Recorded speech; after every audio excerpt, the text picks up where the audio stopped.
Okay, and this is Ken Kraetzer for CaMMVets Media. We cover cadets, midshipmen, the military, and veterans proudly since 2008. And today we get a chance to start talking about the game of the year for the greatest rivalry game in college sports, many feel in all of sports, the Army-Navy game, which will be played December 10th at the Lincoln Financial Field in Philadelphia.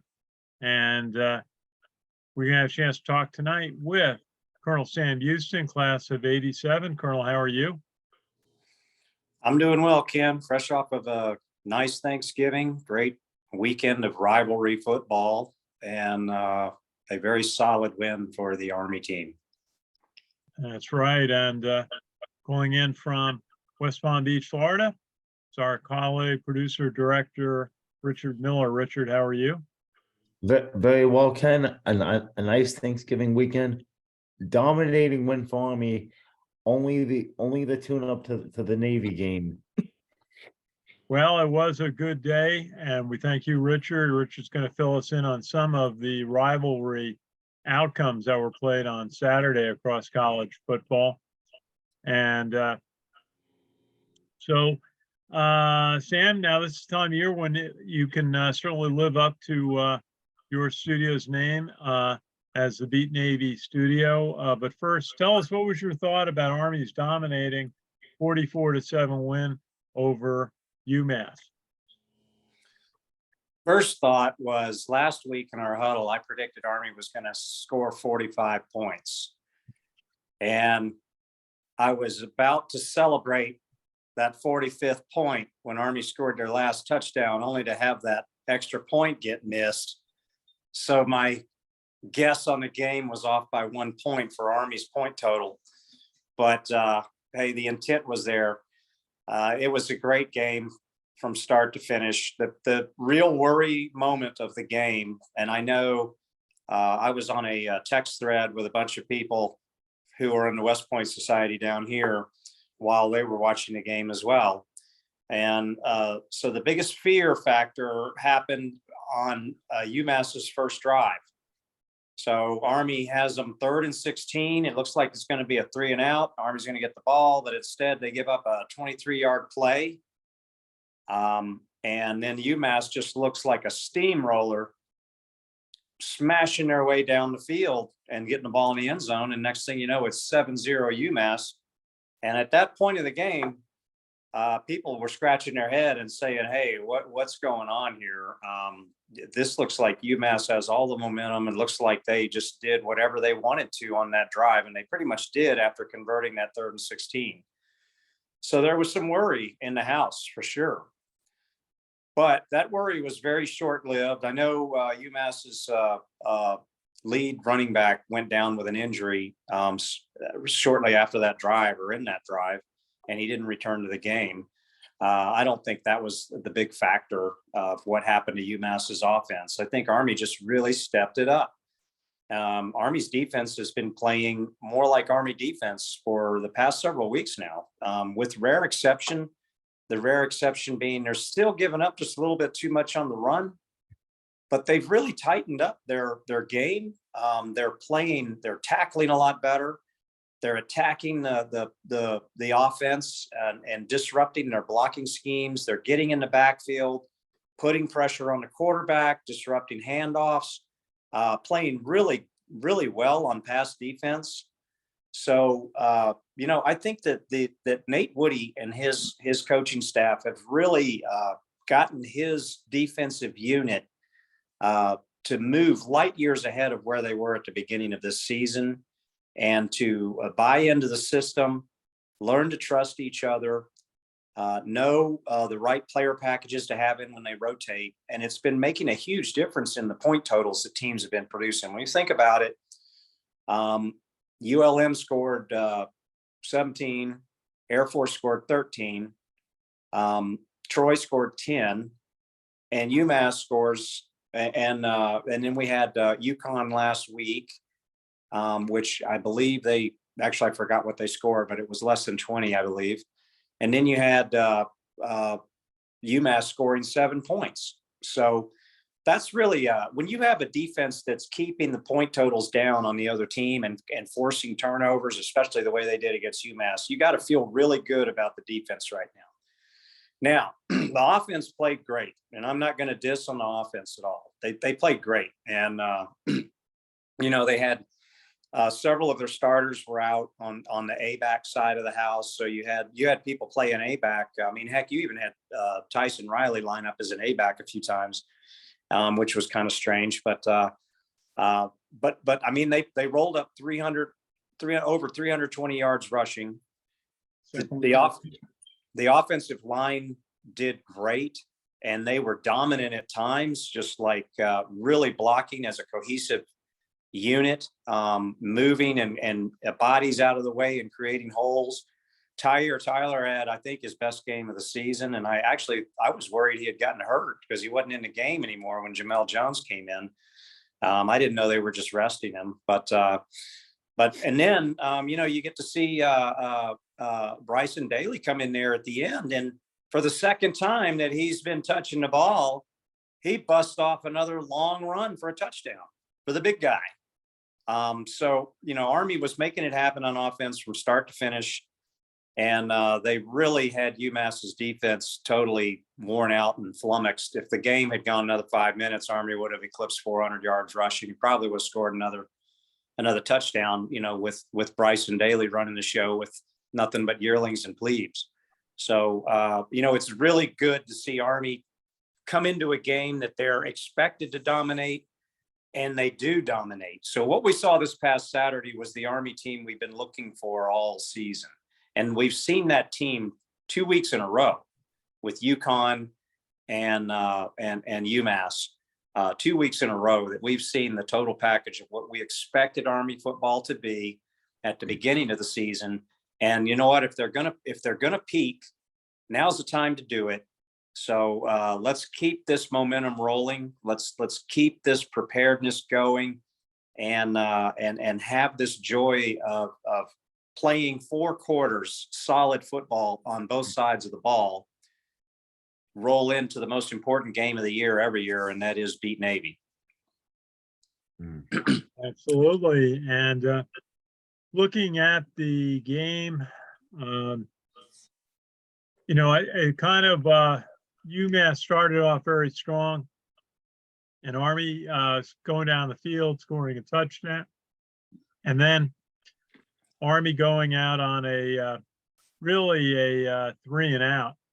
They punted on 4th and 3 from their own 32, and then UMass gets the ball back. They're moving down the field, but then out of a shotgun, Brady Olson does a rush, and he loses yards.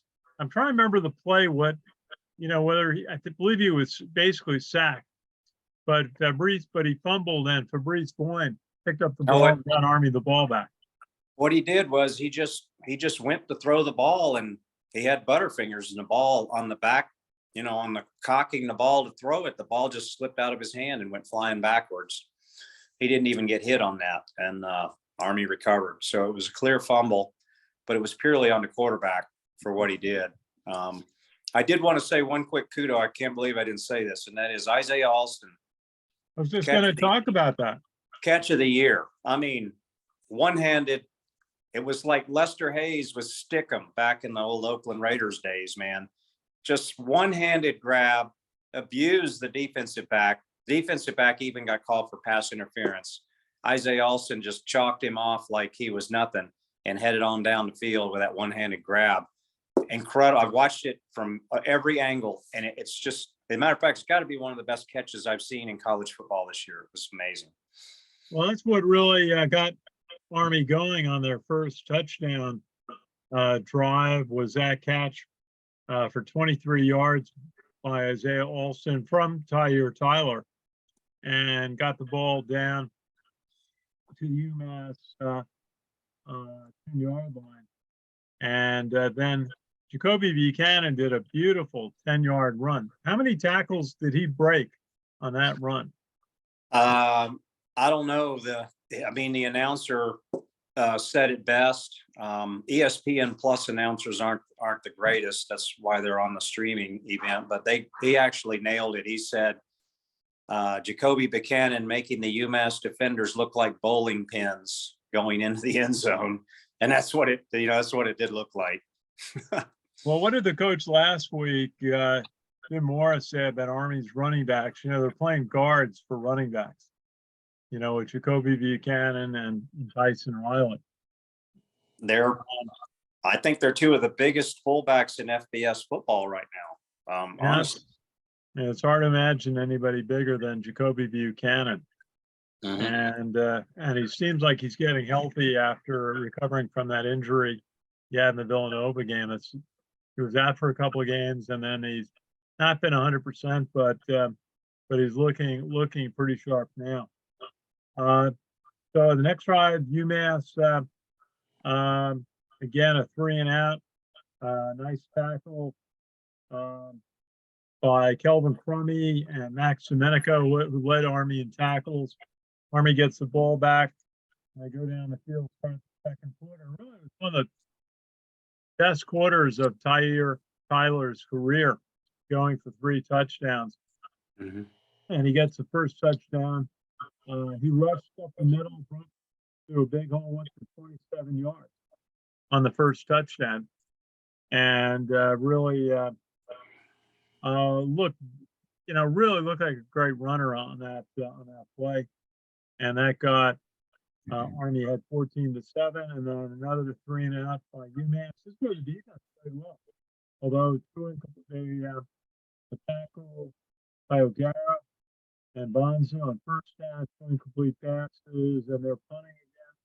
Army takes the ball back, and Tyler goes again 27 yards to the UMass 23, and after another run for 12 yards,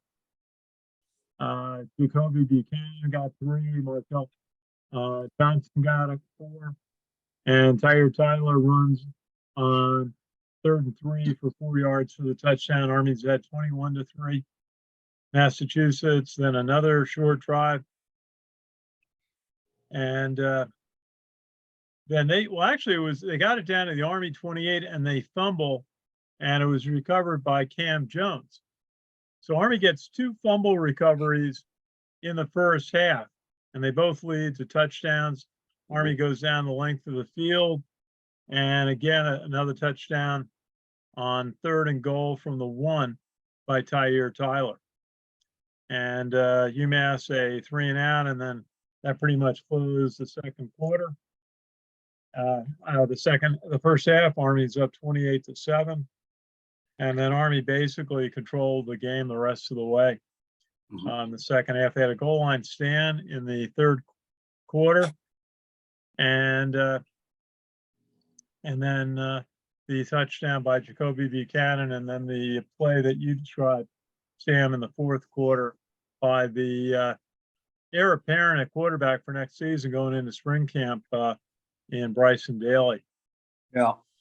So a solid day for Army.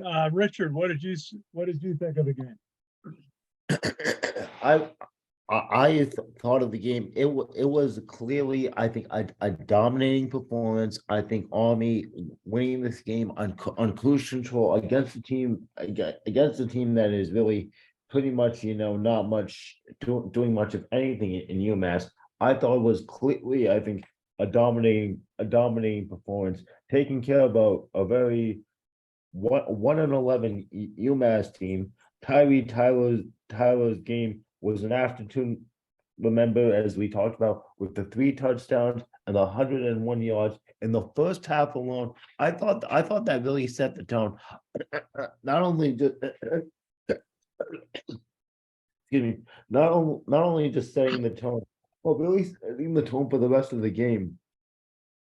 Yeah, sure. You look at the stats. I mean, the rushers, Tyler, as you said, went for 101 yards. Bryson Daly on a couple of runs, actually ran 8 times or 6 times, excuse me, for 79 yards, including the 54-yard run from scrimmage. At the very end of the game, Markel Johnson had 46 yards, and Jacoby Buchanan 46, gaining 4.2 a carry.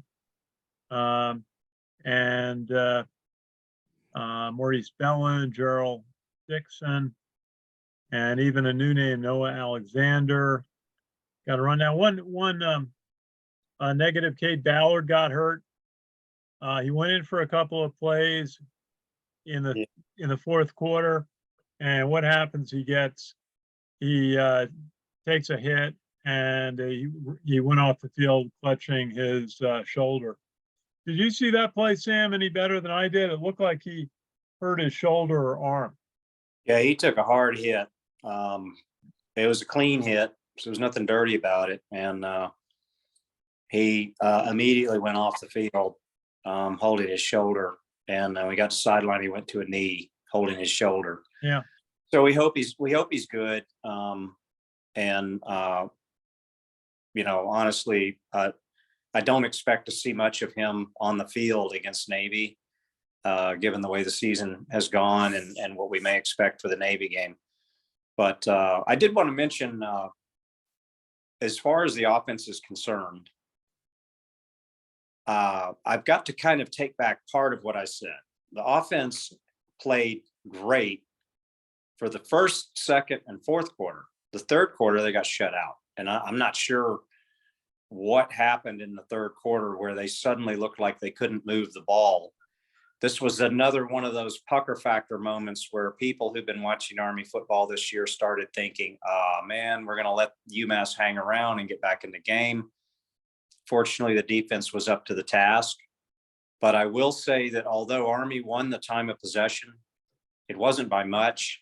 And the real reason that Army did not dominate the time of possession was because of their inability to move the ball consistently in the third quarter. If they had dominated the third quarter the way they dominated the other quarters, they would have had over 40 minutes of time of possession in the game. So again, I'm not sure what happened in the third quarter. I really don't know what it was they were trying to do that suddenly wasn't working. Maybe UMass had made some adjustments. But that's the kind of third quarter that Army cannot have against Navy. No matter what. Remember, they changed at halftime. Yeah, they did change to put Jamel Jones in. But you wouldn't expect that to cause a drop off to where they're going 3 and out over and over and over again. You wouldn't expect that. So, maybe attribute some of it to UMass, maybe attribute some of it to play calling. Maybe just a couple of plays attributed to bad execution, maybe a missed block. But, the good news again is that the defense, they tightened up and they held UMass to 3 and outs as well, except for the drive they had where Army pulled a goal line stand. But, you really did kind of get the feeling for a little bit like what happened at halftime that now Army can't move the ball. And I just wanted to make mention of that again, because I know it's not time to be really talking about the Army-Navy game, but I just want to preface our huddle for next week just by saying that one of the last things that Army can do in the Navy game is to come out and have a third quarter like they had against UMass on offense. I don't care what the score is. When Army gets that ball in the third quarter, they better be moving it down the field and putting points on the board. And they better do it with every opportunity they have. 3 and outs are not going to cut it. It's just not going to cut it. Well, I think, there was a change of quarterback. I mean, just look at the first drive in the second half. They give the ball to Johnson. He gets 1 yard. Jones runs for 4. They give the ball back to Jones running right for 1 yard. They didn't pitch the ball in that series. Next series, they go, Jamel Jones runs left for 1 yard. He does an incomplete pass, and then a second incomplete pass. So, in the next series after that, they put Jacoby Buchanan back in, and he ran for 3, and then Jones ran for 5, and Buchanan ran for 4, and they got a first, and then Johnson ran for 2, and then Jones ran for 2, and Buchanan rushed for 2, and then they had a punt. So they were doing the pitch play. in the first half. They stopped doing that in the second half, that I recall. Yeah, and you can go to this. You can go to the stat sheet, and you can look at the, you know, the breakdown by player, number of touches and yards that they gained on rushing, and you can just look at the names and know it's dominated by quarterbacks and the B backs. Those were the primary ball carriers of the entire game. The A backs did get touches, which is good. There were some pitches. Like if Steve Shalhoub was here, I'll put in a pitch for him. We want to see that pitch play more often. We want to see Army attack the perimeter, and that's what keeps the center of the defense, the interior line, the interior backers of the defense. It keeps them honest. They can't always stack the line of scrimmage between the tackles if you're attacking the perimeter and keeping them, you know, honest about how many men they stack inside the box. So that's the point of the pitch play, to catch them napping, catch someone out of position, make a proper read from the quarterback, get the ball in the right spot at the right time, and you're one block away from a long gainer. And at the same time, the defense now knows, man, we shouldn't have had 9 men inside the box on that play. So yeah, well, you know, one factor jumps out at you is that Brahim Murphy really didn't have much of a game. He had 2 carries and one went for a 5-yard loss. So they never got Brahim Murphy open like they did for him against Connecticut. Yeah, and that Brahim Murphy, or that Brahim Murphy play where he got hit for a 5-yard loss, I'm just going to say it out loud. Terrible read on the pitch. Terrible read. That was a play that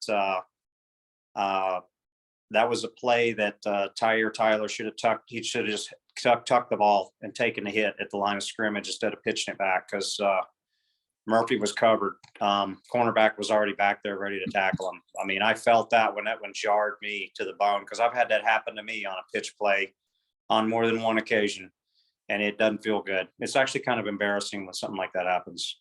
Okay. The other thing that jumps out is Tyson Riley didn't get any carries. So they were somewhat limited. Tyson Riley had played very well against Connecticut. So he must have been off with an injury. We'll ask the offensive coach tomorrow about that, Brent Davis, why he was out or not a contributing factor. Well, I see, you know, Tyson Riley did get targeted for 1 pass, so he was in the game, but he didn't get a carry, which is kind of surprising. But again, it's trying to find someone without Tyrell Robinson being available. You saw Tyrell after the game. He didn't look like he was anywhere near being ready to play. I think he's out for the season. So any chatter there may be about Tyrell Robinson coming back, you might as well just shut it down. He really hurt his knee pretty bad. We just hope that he can make a full recovery and be back at full speed, both with his burst speed as well as his ability to cut by next season. You know, with those absolutely.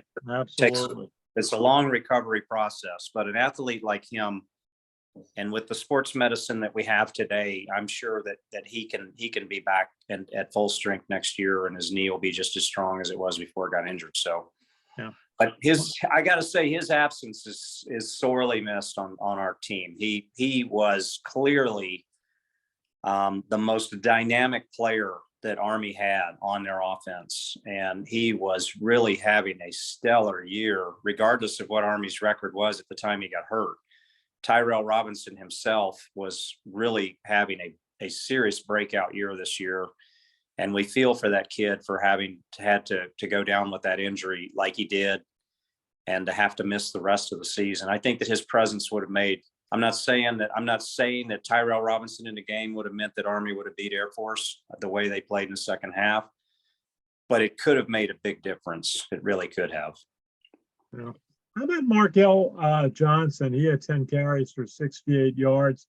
How do you feel his role is with the team? Is he more of a slot back, or do you see him at a fullback position? I believe he's a B-back. And, you know, a question that I had was what happened to the other plebe B-back? Number 39, I think.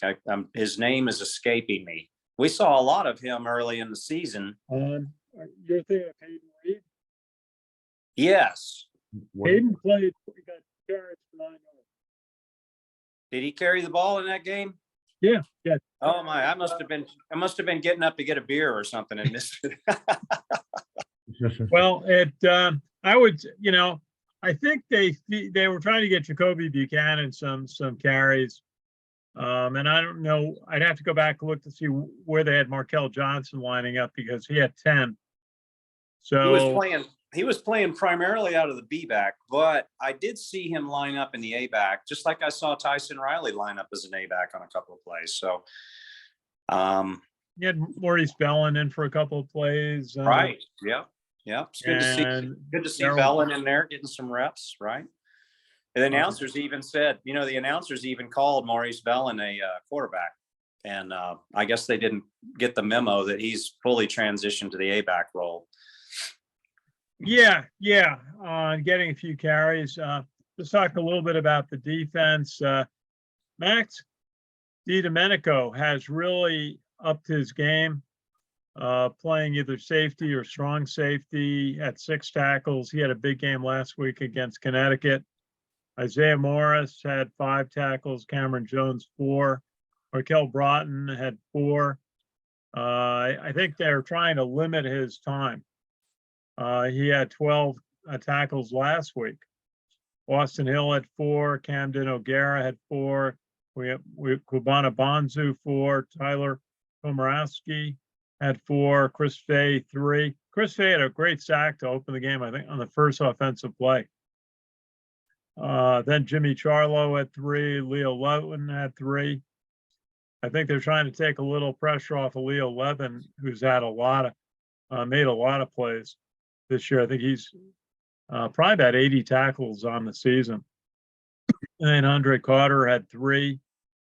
Billy Mee, Calvin Crummy, Nate Smith had 1 tackle.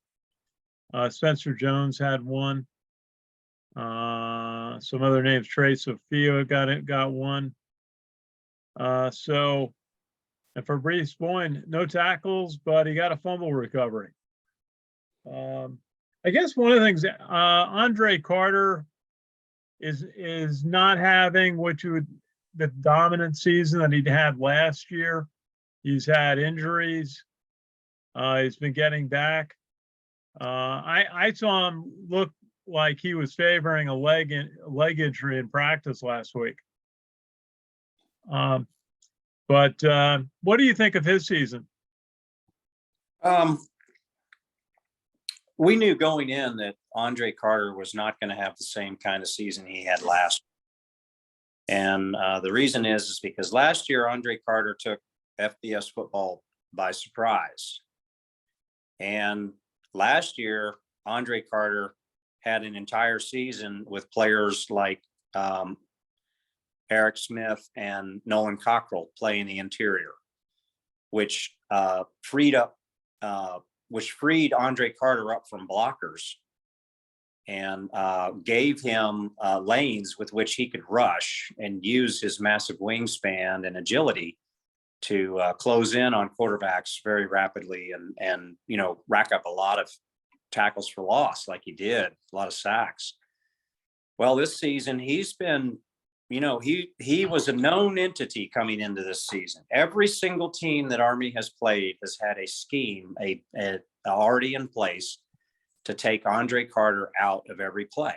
And what has not worked in Andre Carter's favor is the fact that it has taken Army's interior defense a long time to really become coherent in their play. They're still not up to the par of last season, the way Nolan Cockrell really did just stop up, hold 2 and 3 offensive linemen in place by standing them up and just clearing lanes for the linebackers to meet running backs and Andre Carter to get to quarterback. But they're getting better, and that's good because we need them to get better. And then again, there's been the injury factor. Last season, Andre Carter was not injured. This season, he's had some nagging injuries. He did have some disruptive plays against UMass. I know he laid a wallop on a running back in the backfield on at least one play. He was back there, and he was in on a sack, I believe, or maybe he initiated a sack, and it was turned into a big, group meet at the quarterback. But so with the improvement of the defense, Andre Carter has been a little bit bigger of a factor. But I just think that if he's hobbled, it's probably because of the number of blocks that he's getting. He's getting chip blocked and hit from so many different directions on every play, just trying to keep him out of the play by annoying him with getting hit, by multiple people on every play. And sometimes, you get hit places that hurt, and they hurt after the game too. But, I think as an athlete and as a player, I think Andre Carter is better, most likely even better than he was last year.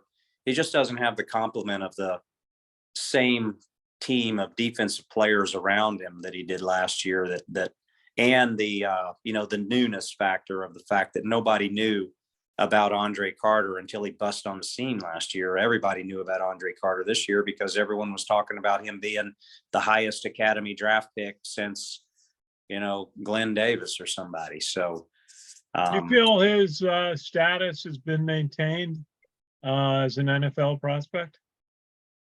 That's a good question, Ken. I've thought about that myself. Obviously, your status on the draft board is going to be affected by, the grade that you get for different things that you do on the field. They use a whole computerized tracking system of every player now that comes out with what they believe is the most accurate picture and how they rank people. And I have to believe that Andre Carter, his ranking has had to have gone down from where he was seen at the beginning of the season. That being said, I believe if the season ended right now and the NFL draft was next week, I think Andre Carter would probably get picked in the second or third round. I don't think he would go in the first, but I really think that somebody like New England Patriots or somebody would gladly scoop him up in the second or third round. Okay, well, that's good to hear. We hope Andre has chances. He was selected for one of the college all-star games. Sure was. Yeah. And we'll look forward to watching him perform in that game.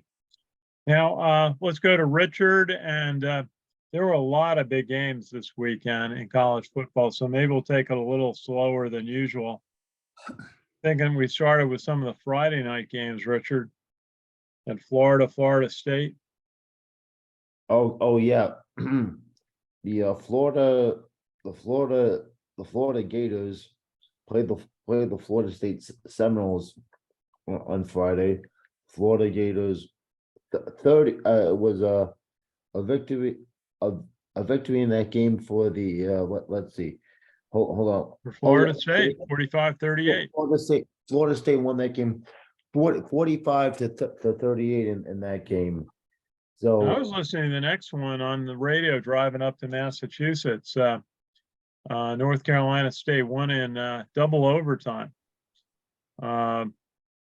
over North Carolina. When North Carolina missed a field goal in the second overtime, and I believe that was their kicker's second missed field goal. Like, it wasn't a long one either.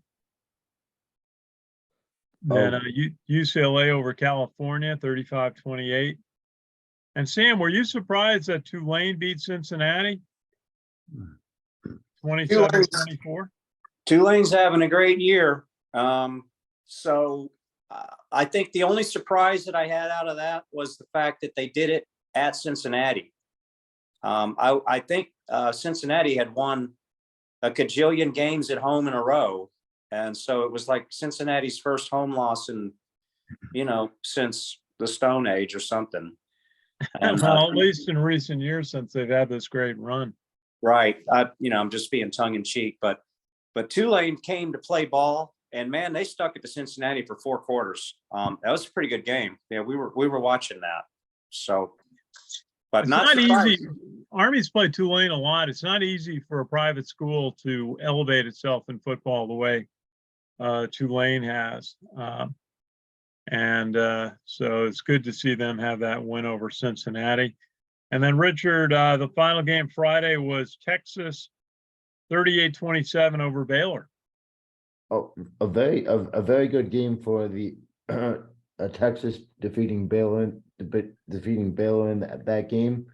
Texas in that game won. The Longhorns are right now on the current season. Longhorns are now 8-4 on the season.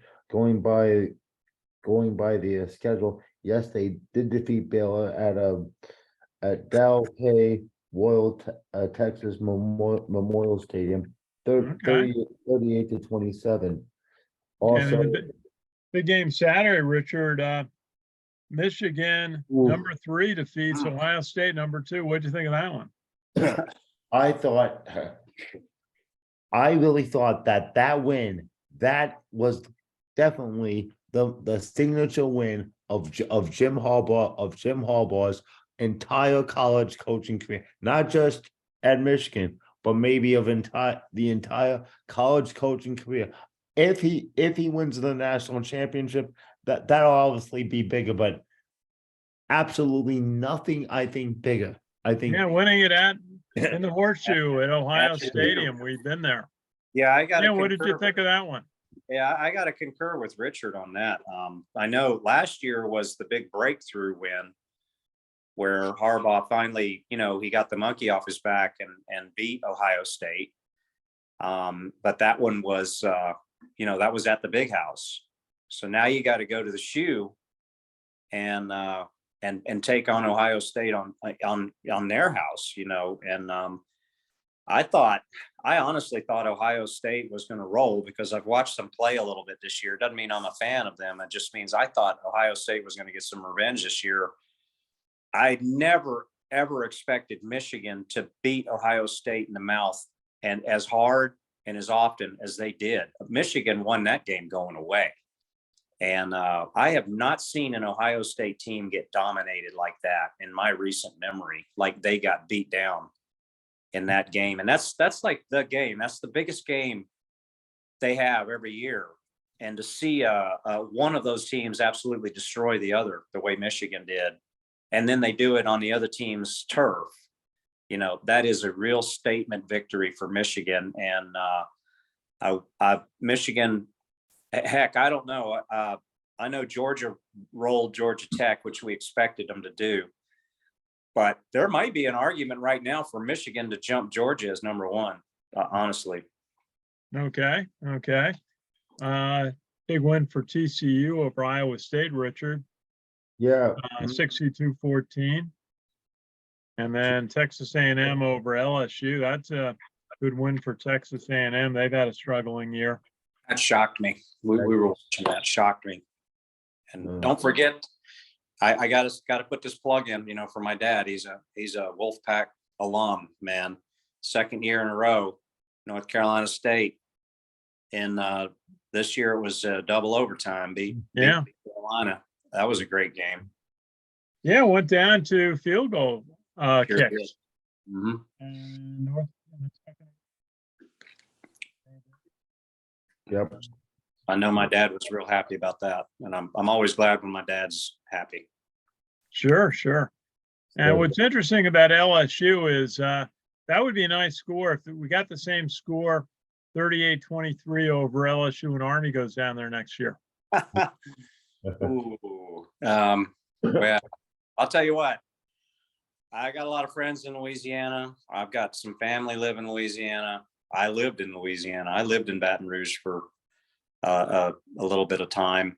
Been to many LSU games. I know what amazing experience, especially the tailgates and the food and everything about the culture of Louisiana.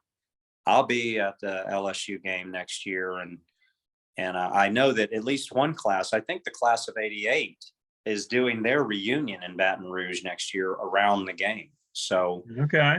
There's going to be a really good showing of Academy grads at this game. Oh yeah, it'll be a big one. Now, Sam, I got to ask you, what is your favorite meal item when you go to a tailgate at LSU? Oh my God. Let me tell you. Well, they may have boiled crawfish, but the thing is crawfish aren't really in season at that time of the year. Their shells are a little too hard. So if it's a crawfish boil, it has to be like imported crawfish.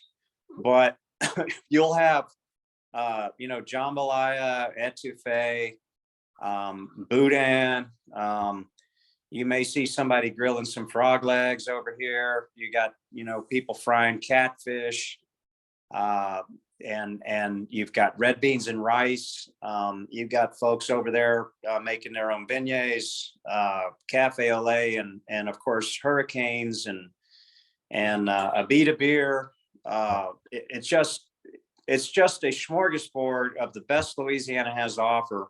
Just walking from one tailgate to the other at an LSU tailgate, and they come in and they start the tailgate like 3 days before the game.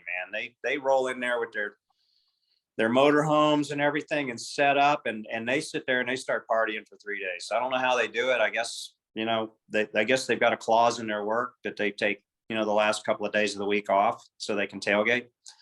But it's a lot of fun. Every tailgate's a Mardi Gras, man.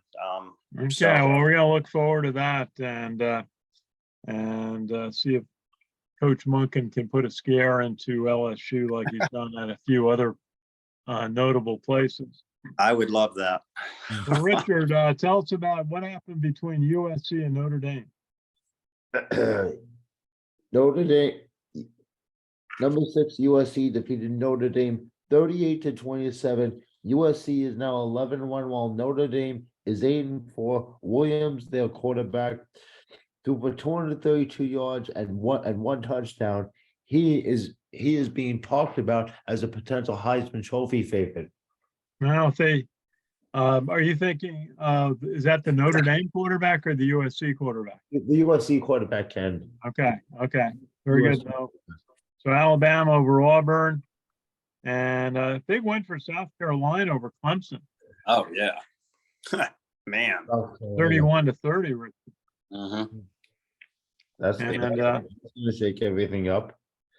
Yeah, that's a big win for South Carolina that they can beat their state rival, and really signifying this is not one of Clemson's years.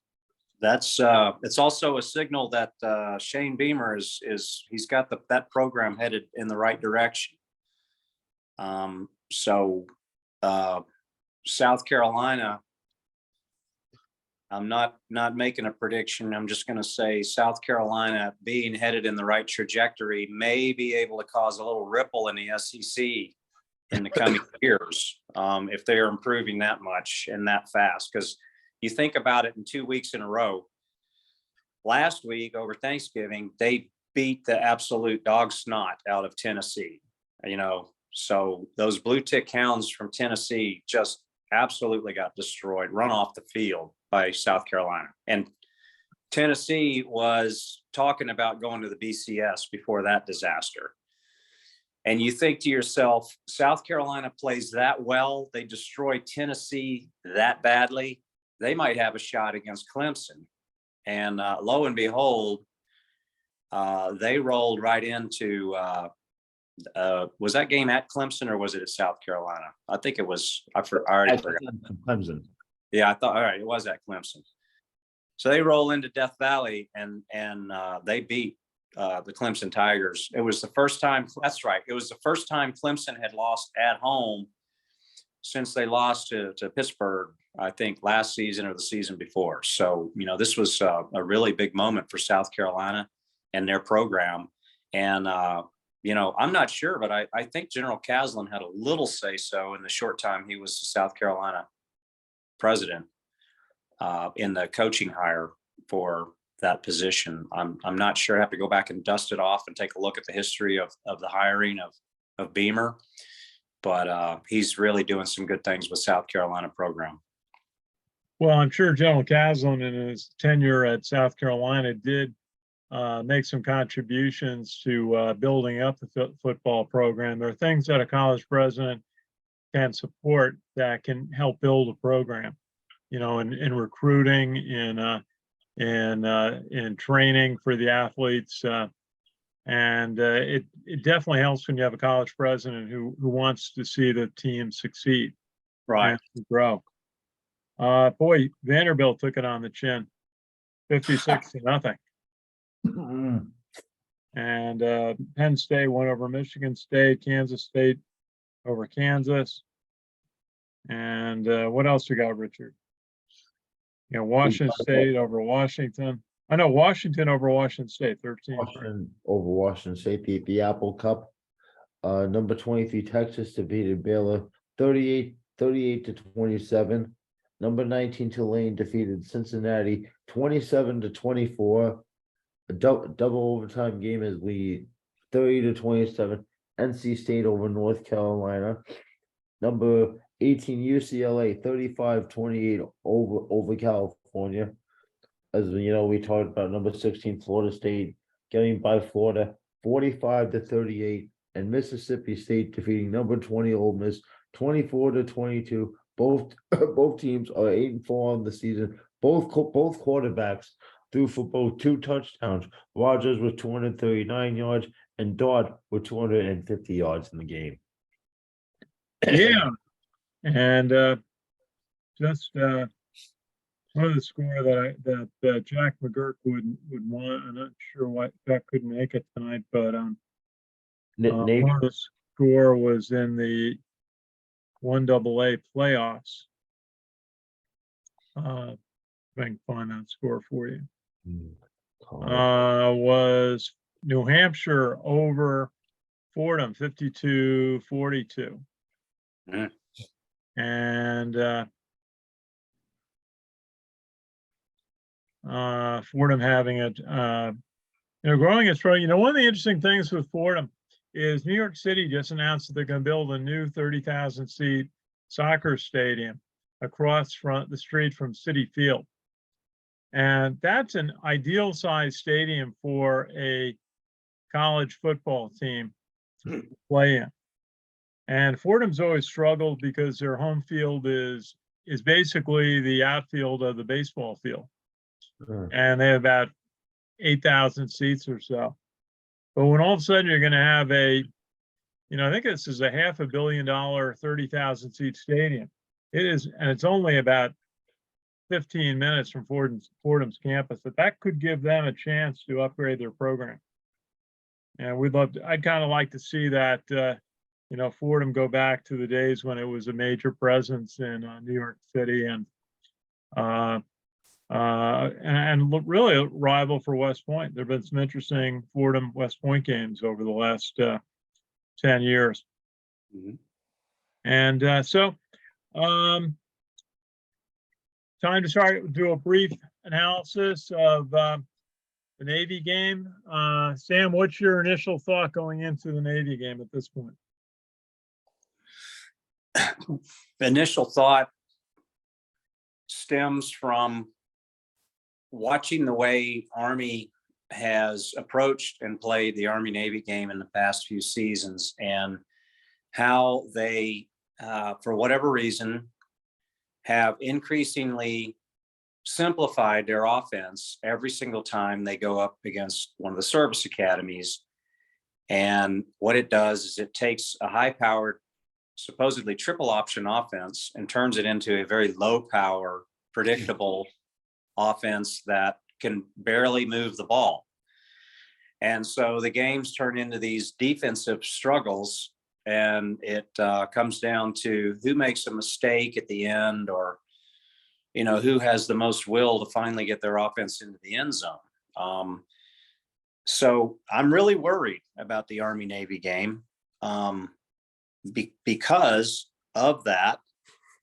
Take a look at what happened last season, and Army took a lead into halftime, which should have been a greater lead, and then they just took the foot off the accelerator pedal completely in the second half with an offense that was you could have lined up a local high school and they probably could have stopped Army's offense last year in the second half. That's how badly they played and how poor the play selection was. So my precautionary tale, and I know I'm not the only old grad who sits around scratching my head and wondering what Army offense are we going to see in the Navy game this year. We all are. So the precautionary tale is to say, look, please take a look at the adjustments that were supposedly made in the Air Force game this season, the Navy game last season. And please take note that those adjustments didn't work. As a matter of fact, it's like you had an 8-cylinder engine and you took 7 cylinders out of it. And now you're going to putter around with 1 cylinder. Don't do it, man. Army, Navy, go in and pull out all the stops. Pull out the playbook. Have a game plan ready to make adjustments on what they're doing on defense. If they're putting 9 men in the box like they were doing last year and just daring you to run Tyler up the middle like they did last year, then by golly, have some real triple option, get the ball pitched to the outside. Do some trap plays, off tackle trap play, or, some of the other plays that get the ball out of the hands of the quarterback and into the hands of playmakers in space with some blockers where you get more hats than defenders in that area. So you're just 1 block away from springing a long gainer. And what I've noticed about Army and Navy in the past, especially in the past couple of years, is only one of those teams comes in and actually runs triple option football. And for whatever reason, it's always Navy that does. Well, we shouldn't have any problem defending triple option football. But for some reason, we want to make our offense so easy to defend for Navy that it's almost laughable. Don't do it this season. Don't do it. Don't go risk averse and afraid the ball is going to hit the deck and do all this other stuff. Play some triple option, play lights out, play 4 quarters of wide open offensive football and wear them out, man. And please, we don't want to have a steady diet of quarterback, B back, quarterback, B back. Actually, Let me reword that. It'd be quarterback, B back, punt, B back, quarterback, B back, punt. We don't want to see that. Tim, let me ask you now, if you've got Jacoby Buchanan and Tyson Ryland both healthy, and we have to check if Tyson Riley is 100%. It looks like Jacoby's close to it. How hard are they to stop if they go one after the other? For the defense, when you got twin 275-pound fullbacks, all right, Ken, you can just start running over people. You're playing right into my argument right now. But they don't have Diego Fago there like they did last year. Ken, hold on now. Okay, go ahead. Army Navy game last year. You know how many times Jacoby Buchanan carried the ball? 8 times. 8 times. He had 8 touches. And you know what? He was the leading ball carrier. Hello. So, Jacoby Buchanan was having success running through the middle. Matter of fact, he almost broke a long touchdown run. He was a shoestring tackle away from going for a long touchdown. The point being, the Army offense becomes so fixated in service academy games. They become so fixated in just putting the ball in the quarterback's hand and running the quarterback straight up the gut over and over and over again. It's the weirdest thing I've ever seen. They did it in the second half against Air Force. They did it in the whole second half against Navy last year. And we don't want to see that. That's not the playbook. The playbook is not quarterback up the middle, quarterback up the middle, quarterback up the middle.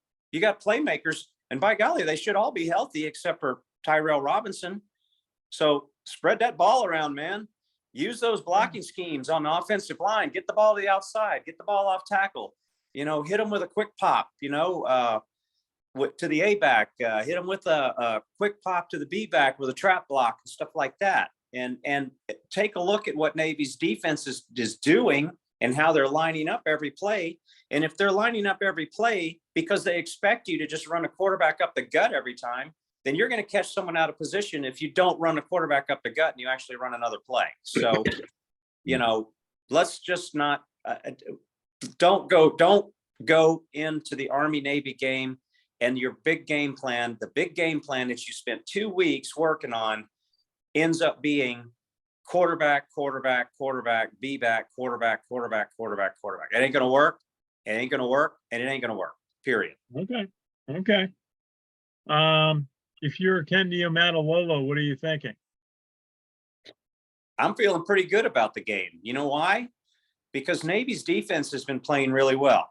Number one, they've got some playmakers like Marshall. Marshall set the Naval Academy record for sacks this season with 10.5, I think. I'm sure he's itching to get another one against Army. Newberry, who runs their defense, does a really good job.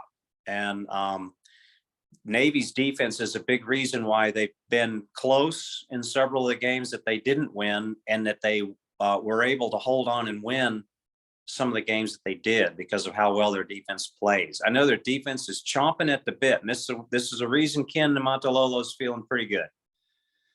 He's feeling good because he can take a look at game film, and he can take a look at what Army has done offensively against Navy the past couple of times that we played, and he can expect that his defense is going to eat up that steady diet of the quarterback running up the middle like they did last season. And the other thing is that Coach Ken, now, while he has not, had a winning season since 2019, which I call the Malcolm Perry season, so there's an asterisk next to it, that doesn't mean that he's not an aggressive coach. And his offense actually has started to get into stride a little bit. I know that their starter went down earlier this season. I think he's out for the season. So they've got Arline in playing. And Arline is built about the same as Tyler as far as stature. But Arline he's a multi-sport athlete. He's an outstanding lacrosse player.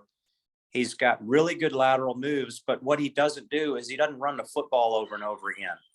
Ken Kraetzer actually forces his offense to run the triple option. So you see the ball getting pitched to the outside. You see ball movement and fakes and trap blocks and stuff like that, where he gets his ball carriers in space, and they use that to set up the pass pretty well.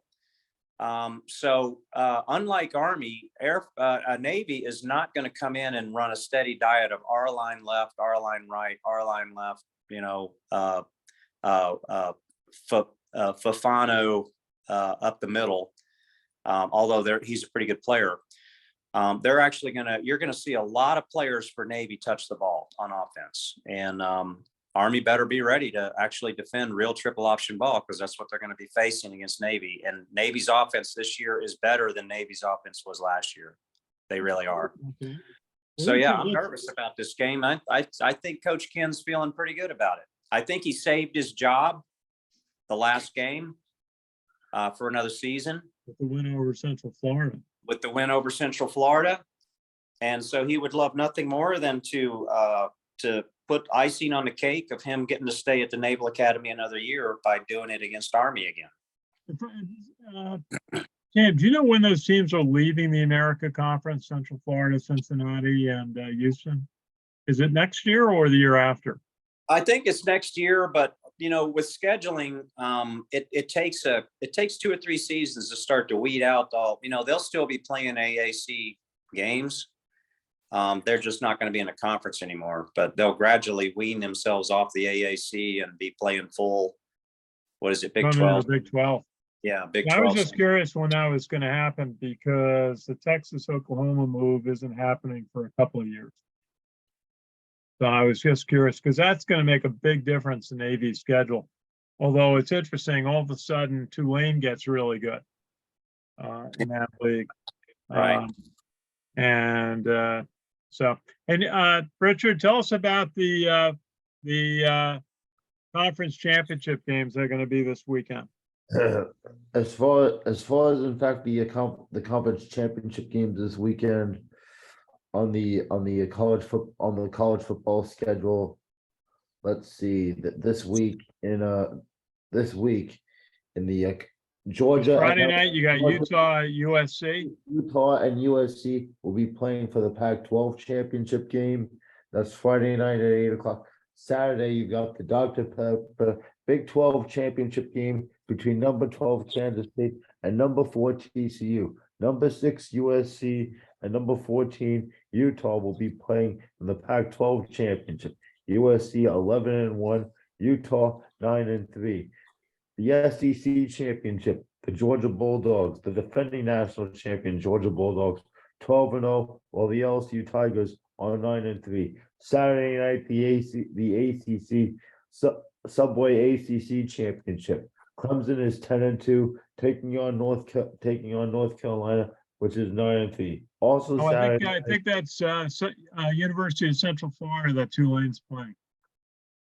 Oh, you see, let's see, Clemson is taking on North Carolina in the ACC championship. Clemson is 10-2, while North Carolina is 9-3 on the season. Big Ten championship will be Purdue 8-4 and Michigan 12-0. They are ranked number 3 in the country. Okay, thank you, Richard, and thank you, Sam, for another good night as we get set to for the biggest rivalry game in college sports and in all sports. It's there's when you go up to West Point, all over the place it says beat Navy. Whenever you are finishing a conversation with someone or a phone call, they say beat Navy. When the Army football team sang the alma mater at UMass a cappella on Saturday, which was neat to see. I still got to find out who started the singing of the song. Take somebody to start. May have been Coach Munkin. But without the band there, they had to sing on their own, and they did a nice job. We've got the video up on our YouTube and Facebook pages. But at the end of that, no matter where they are, they say beat Navy. And so it is a great rivalry. So we will finish. I will be at an Army Navy Media Day on Wednesday in Philadelphia and get a chance to talk. I used to try to get a chance to talk to the Navy players at that event. And we'll see Ken Niumatalolo. And of course, the Army captains are scheduled to be there along with Coach Munkin, who we talked to on Saturday. So final thought, Richard? Army, the week before the Army Navy game, it's preparation for this huge game. I think for Army, as I think Sam says, I think Navy is more prepared. Army better be prepared, and I know they will be, because I think that this one it isn't going to be easy like any of the other games. Not going to be easy. That is for sure. Sam, it is going to be a real battle. Sam, final thought for the evening? Both teams will be ready to rumble. There's no question about that. It's always an extremely physical. In the Monken era, let me reword that, because in the dark ages, Navy would just roll Army pretty bad. But in the Monken era, these games have always been really tight matches, with the exception of the Malcolm Perry season. And they've just been knock 'em, sock 'em, struggles that go down into the fourth quarter. I don't see this game being any different. And again, we're going to go into it next week. But my final thought again is, Army, look, you guys have been practicing these plays all year that you haven't played in a game yet. You haven't revealed it. Let's see them all against Navy. Let's see all these plays that nobody's ever seen this season, that are designed to quick strike the ball down the field, catch the defense snapping, get them out of position, have them thinking they've got you scouted and they don't. Let's see it. Roll them all out. Let's get the dice out and just start rolling it against Navy this year. And instead of just using one die, let's use both dice of the playbook and really make it happen this year. We're really looking forward to. We love the defense. Don't get me wrong. And defense is what wins championships. We know. But by golly, we'd like to see some Army offense roll against Navy for once. Let's see it. Let's see it happen for 4 quarters. Army offense going up and down the field. We want to see it. Touchdowns. We want Navy to be we want Navy to be playing big time catch up by the fourth quarter, where the game is looking a little out of reach, instead of it being a 1-point game and they've got the ball and we're sweating bullets because they're getting in field goal range. All right. That's my thought. It's, I think that, the game starts at 3:30 when it's bright sunshine out. There's all festivities out on the field before the game. Dignitaries there, the flyovers, and the welcoming of the team onto the field. Very high energy, but at halftime, it starts getting dark. Mm-hmm. And, they have the president or the dignitary walks across the field. But then it's dark, and as you said, Sam, it's rock'em sock'em football to see who wants to win that game in the third and fourth quarter. And I think it's going to come down to that. I think it's going to be close at the half. Then it's, who can make a couple of plays in the, in the second half is going to decide it. So Yeah, it's going to be fun to watch. on a side note, we can't conclude the huddle without mentioning Army had their uniform reveal today. Army is going to be honoring the 1st Armored Division, America's Armored Force, the 1st Armored Division Old Ironsides, and 1st Armored Division being the 1st Army, the 1st American Armored Division, and it entered combat in World War II in North Africa and fought through the entire European campaign, and really really earned a lot of honors, building a legacy of great warriors and taking the fight to the enemy. And so the uniforms look great. I think they look better than Navy's hey, we graduated some astronauts uniform, which Army always wins the uniform battle every year. So we were glad to see that reveal. Can't wait to see the team sporting those uniforms in 2 weeks.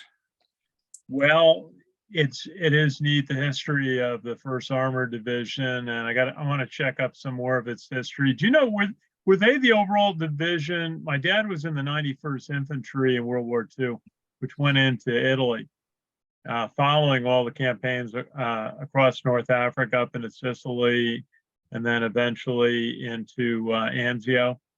Was that the 1st Armored Division that was the overall encompassing unit in Italy, or did they go to D-Day? I'm pretty sure 1st Armored Division went from North Africa to Sicily, and then it went from Sicily to Italy, the Italian boot, and the 1st Armored fought the entire war on the Italian boot. I'm pretty sure. Oh, okay. I always think my dad was in the 91st Infantry Division. But now, I'm gonna have to go back and check that. So someone listening is probably gonna be like, Sam's wrong there. Okay, we're gonna have to check it. It gives us a good chance to check the history.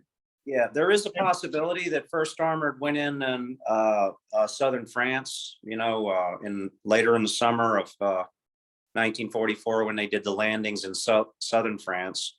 And so 1st Armored might have been a part of that force. I got to go back and look, but I know that 1st Armored was they were in the fight from North Africa all the way to the end of fighting in North Africa, and then they went to Sicily, and then they went to the Italian boot. Okay, well, we have to look this up, Richard. You got a homework assignment for next week to look up the history of the 1st Armored Division. Okay. And, okay. That Army's going to honor and recognize with their uniforms in the Army-Navy game. Okay, that's all for tonight. We'll have hopefully our full crew back next week to break down the Army-Navy game. Nothing better, and we're looking forward to it. Thanks to Sam Houston calling in from Huntsville, Alabama, and Richard Miller from West Palm Beach, Florida. It's Ken Kraetzer for CaMMVets Media. We cover cadets, midshipmen, the military and veterans proudly since 2008. Have a good evening. Thanks for watching. Beat Navy. Beat Navy.